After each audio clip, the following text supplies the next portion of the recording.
today.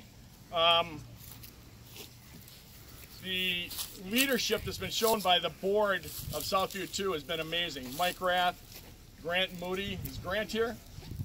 No, he is gone. He is gone? Okay. And getting this name fixed on this property in remembrance of John Janavaras for a lot of good reasons, okay? First I want to introduce anybody that wouldn't know or possibly don't know the family here. First is Basil and Linda Janavaras. And then we have sister and her family, Lucia and Jeremy. Where are they? There they are right there. That's Lucia, okay. With their 3 children, Amelia, Marina, Emmett John. Emmett. And Emmett. Oh, Emmett. There we go. Emmett John. Okay, there we go. And then John's uncle, Mark Janavaras. Mark, you got the right first name. There you go, Mark. Nice to see you. And his wife, Katina, and their daughter, Lucia. And are you Lucia 1, 2, or 3? You're number 1. Okay. We just had to get that straight. Your name's going to come up again, by the way. And then I want to introduce Dr. Michael Rath right here. And Mike is going to have a little thing from John's high school hockey coach that he wants to read to everybody. So if you want to step up here, Michael, we can share this or I can jump off. What do you want to do? You can keep the podium. Okay. If I bark a little bit, please excuse retired Army officer, okay? This is from Tim Bell, John's hockey coach. John Janavaras Park. What a great way to remember, celebrate, and honor the memory of John. JJ, as most of us will always think of him.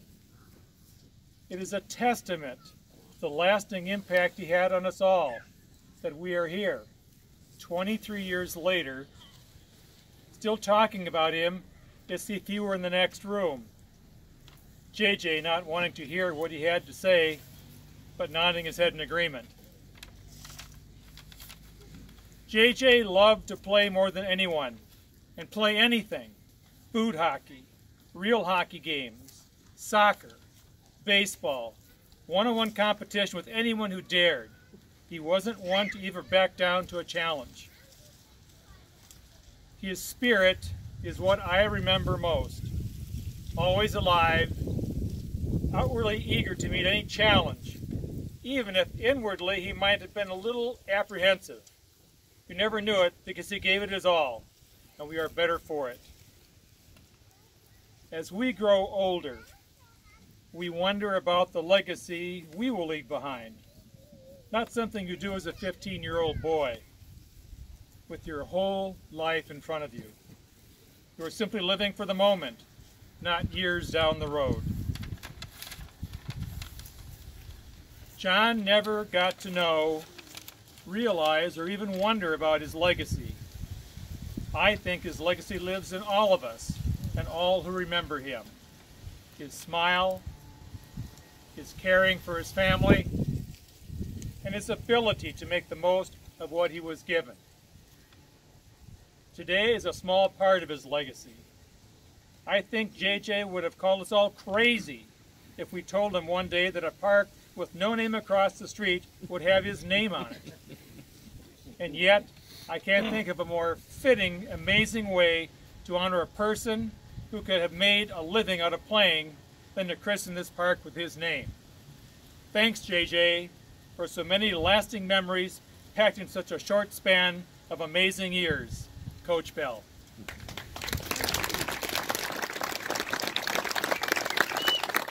Great job there, Mike. We have a number of city officials here today. One would be Eric. You want to raise your hand? Eric Anderson, Mayor. We've got Dennis Deacon, City Councilman. Trudy Kunkel, your Ward 5 City Council person. We've also got Dr. Davenport and his wife Mary right behind you there with their hands up. There they are. Thank you for coming. Also, we want to go into just a little presentation on John's life that Basil's kind of helped me with. And John was born on May 30th, 1979. John was a happy, charismatic, cocky personality and a natural leader. He was mature in many ways for his age. Even as a very small boy, he wanted to be older and bigger than he was. This could often backfire on an aggressive and intelligent young man like him. One example was when he was 3 years old and begging to start swimming because his sister was taking swimming lessons. We finally gave in, or Linda and Basil finally gave in, and on the first day John realized that wanting to do lessons in a pool that's 12 feet deep and was a little scary, and he wanted out of the pool. So that was that. But it's that kind of aggressive forward thinking that signatured his life. Inclusive to all, he would reach out to those who needed a friend and to be a friend. He was a friend to his buddies and they could confide in him. He was a friend to his neighbors, both young and old, from the youngest Moody boy, John, and our elderly neighbor that used to own, I guess, that house right there, Glenn Carey. And I remember Glenn very clearly because he was one of our guys out at the hunting shack all the time. We had a good time. His birthday was his favorite day. He thoroughly enjoyed the cake he required and did not care if there was a big party or not. Just give me cake. He and his friends spent many happy hours playing in Southview Park and the nearby ravines, much like I did when I grew up at 145 Hawaiian. Southview is and was a great place to raise a family and will always continue to be. In addition, John had his friends to our home, often to watch TV, play Nintendo, foosball, and pool. During the school year, he and his friends would come down to our house over lunch for a quick game of pool of about 3 hours. He loved going to school, but did not like to study much. Guilty. He loved sports, soccer, and especially hockey. He wanted to open his own sporting goods store when he got out of high school. He decided to go to college and major in international business. He was very proud of his dad, but he enjoyed imitating his dad's mannerisms. Right, Basil? And that was always behind Basil's back, and it was amusement for everybody. He loved and respected his beautiful mother and his older sister, Lucia. He was very protective of this sister. This is Lucia number 3. We have 1 and 3 here today, I think, right? Okay. And his cousin, Lucia number 1, who went to MSU and lived with Basil and Linda for 4 years, I'm assuming. Way to go. It took me longer than that to get a 4-year degree. John had great fun with the people who would call on the phone, no cell phones then, for his cousin Lucia number 1. Right there. He could drag out a simple hello into an entire conversation. One of his shorter phone greetings was, "May I call her? May I speak with Lucia?" Very seriously, which one? Lucia Janavaras. Which one? Lucia Janavaras. We have 2. Here, my sister and my cousin. Oh, the one that's in college then. That was number 1. Finally, John would let his cousin know that she had a call by yelling up the stairs from the basement. Before John would go to bed each night, he loved to hear bedtime stories from his father. His favorite ones were the Odyssey, Hercules, killing the lion of Nemea, and especially a real story about his first cousin of his father by the name of Basil Peter Janavaras, a freedom fighter who was killed in World War II at the age of 24. He loved a trip to Vienna, Disney World, and especially Greece. He wanted to go to Greece to play soccer at some point in time in his life and be on the Greek national team. And then when he's over there, he's going to teach them all how to play hockey. Now about the experience of, and I see Eddie Waltman's here, and I'm sure Eddie went through some of this experience of the meningitis scare that Mankato had. Mankato is a city of about 40,000 at the time, not including the university.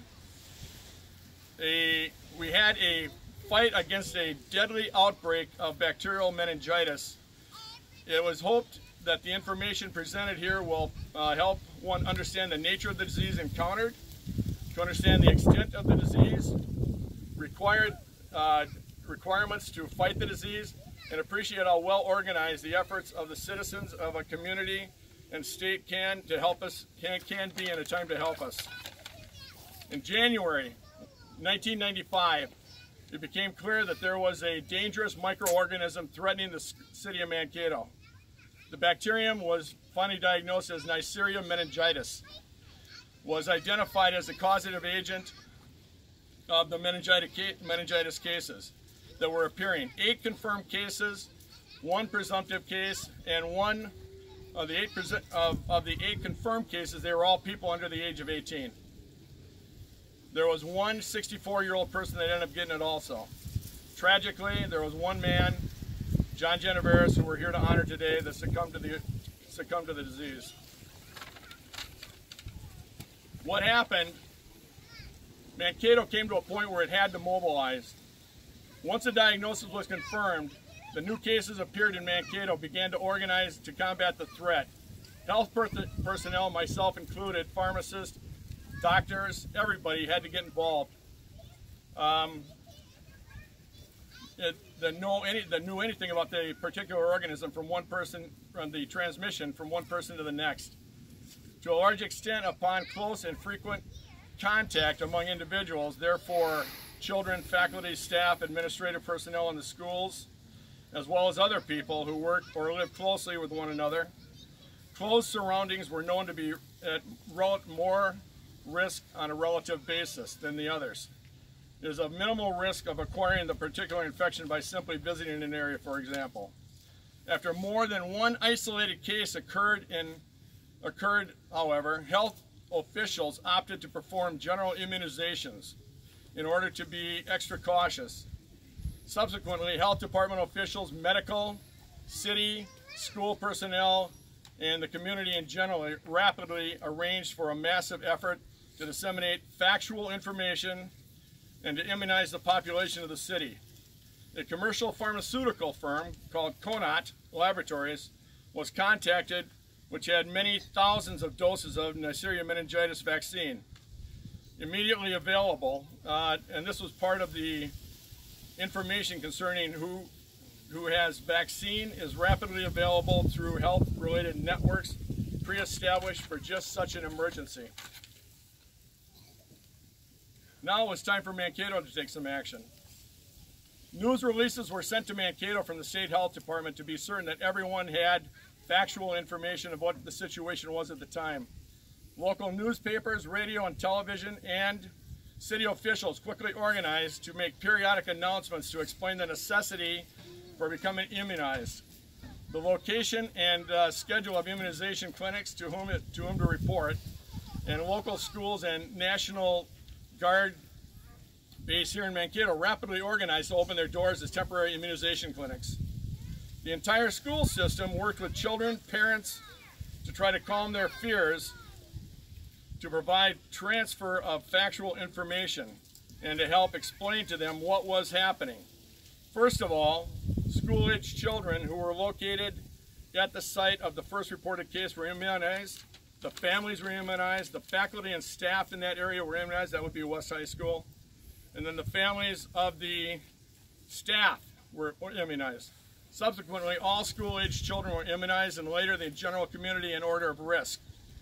In essence, the entire community came together. The entire community came together to solve this problem. For example, over 1,000 people per hour were going to immunize at one point in time, for a total of approximately 30,000 people being immunized over the course of 2 weeks. Over 3,000 throat cultures were analyzed by the State Department of Health. As one can imagine, to organize and perform successfully such an effort requires almost unprecedented cooperation among hundreds of people. Volunteers were everywhere, from every walk of life, offering their time and their particular skills to ensure that the effort succeeded. It was an amazing effort by Mankato and the state of Minnesota, and stands today as an example of what the whole country should be aware of, and hopefully never has to address. Mankato is quieter now, thank God. The long lines of people waiting for their immunization are gone. A sense of normalcy has returned. And even though the situation was monitored for a while, it came out that all was well. And in part, Mankato is observed, and this is an article actually from the University of Kansas. Mankato is obviously a city filled with good people who reacted quickly, clearly, and decisively to something that most Americans will never have to deal with in their lifetime. Unfortunately, on February 3rd, John passed away, and that was the end of that, unfortunately. I've got some quotes here from Scarlet Ice, which is a book that was done. John was born May 30th, 1979 to Basil and Linda Janavaras.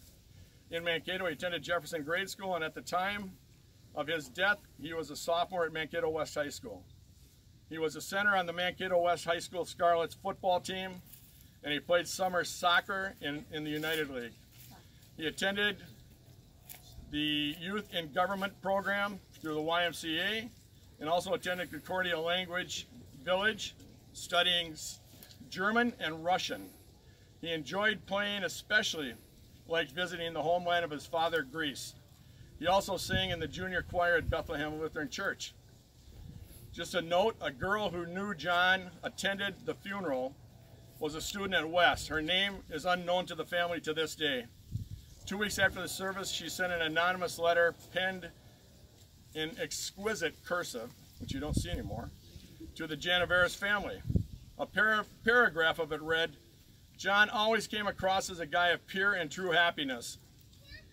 It was this warm aura that made him so likable. He walked into a room and could instantly give a person a warm feeling with his presence by himself.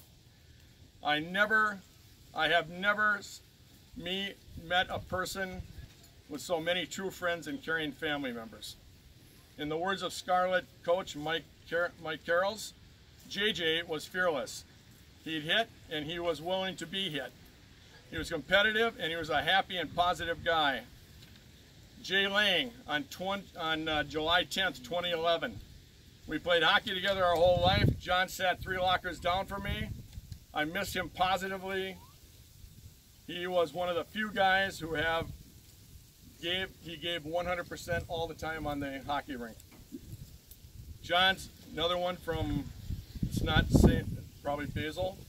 John's life lasted 5,729 days. His family will always mourn him. They will celebrate the years they had with him. In the words of his father Basil, Johnny was a gift from God to all of us.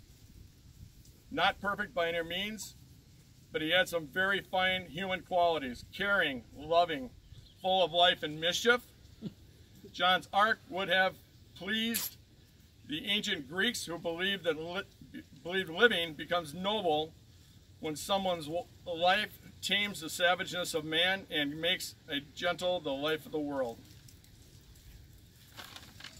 And to that, we've got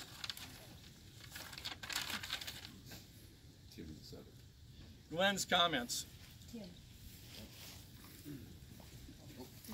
I got it. This is from Glenn Carey John, the neighbor that used to live right over there.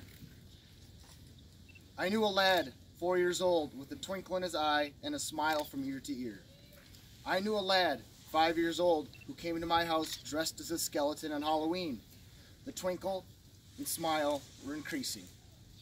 I knew a lad who was 6 years old with the same twinkle and smile, but was becoming the personality kid.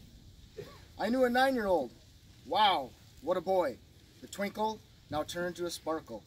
The smile grew, and he went from a lad to a boy overnight. I know a boy now 10 years old, now playing soccer, basketball, baseball, and mowing the lawn. Yes, everyone in the neighborhood knew this boy, for now he is becoming the king of the hill. I knew a boy 12 years old who was now making his mark. Every youngster in the area loved him, especially those much younger than he, for he played with them at their convenience. I knew a boy 13 years old who was growing in stature by leaps and bounds. Soccer and hockey were on his main sports, but he still spent much of his time with the young friends.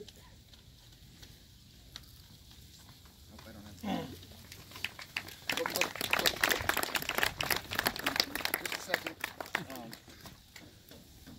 Would you believe at 15, here came John and a friend to my home wearing tuxedos with a red flower as a boutonniere? What a change from unlaced tennis shoes and a backwards baseball cap, and you know what else. Yes, John or JJ left us physically, but certainly not spiritually on February 3rd, 1995. For those of us who knew John Janavaras, in memory will stay with us forever. For in those short 15 years on earth, he left an incredible mark and can never be erased. Yes, we are all sure JJ will be directing traffic in heaven, and the sparkle of his eyes will be there forever. Hazel, do you have any comments? You want to hop up here? My voice does carry, therefore I don't need to be high. I'm a man of low visibility. I'd like to thank the neighborhood, the city of Mankato, for dedicating this lovely park to our beloved son John Janavaras. There are no words that I can express my gratitude, along with my wife's, to all of you for being here today. We're honored and grateful for your presence and blessed. At this point, I'd like to ask my wife to come up and say a couple of words.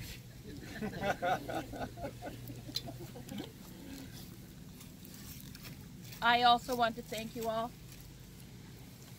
You don't know how much it means to us to have such good friends and good neighbors. And the city has been absolutely wonderful. We thank you so much from the bottom of our hearts.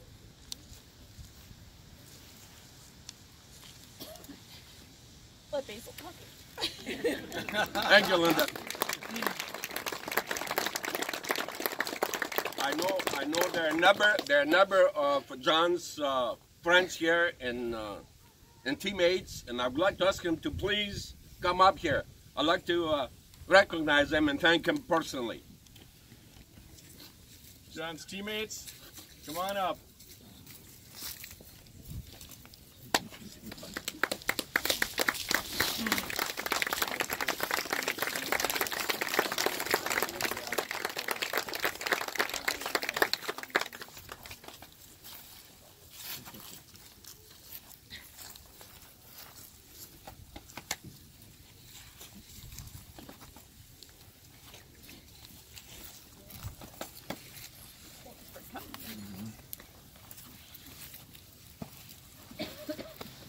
Good job, Basil. Once again, I'd like to say how proud all of us should be, unbelievably proud of this effort today. I mean, I expected some people to be here, but this is a lot more than I expected. Thank God you guys care as much as you do about the community you live in and the people you live with. Thank you very much. We are now going to have the grand opening. One more. Oh, Mark. Mark Frost. Mark Frost. And especially Mark Frost, along with Dr. Mike Rath, for being instrumental in really organizing this excellent gathering here today. And again, I do thank you. Across from here, it's our home. Please join us for a glass of Greek wine in John's memory. But first we're going to unveil the sign here. Yes.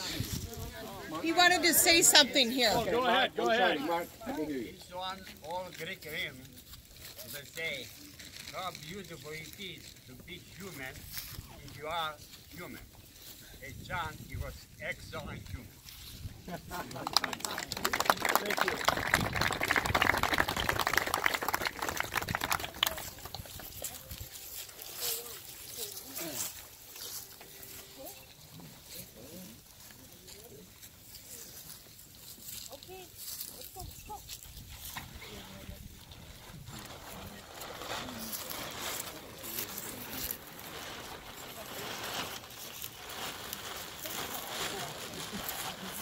The unveiling of Janavaras Park.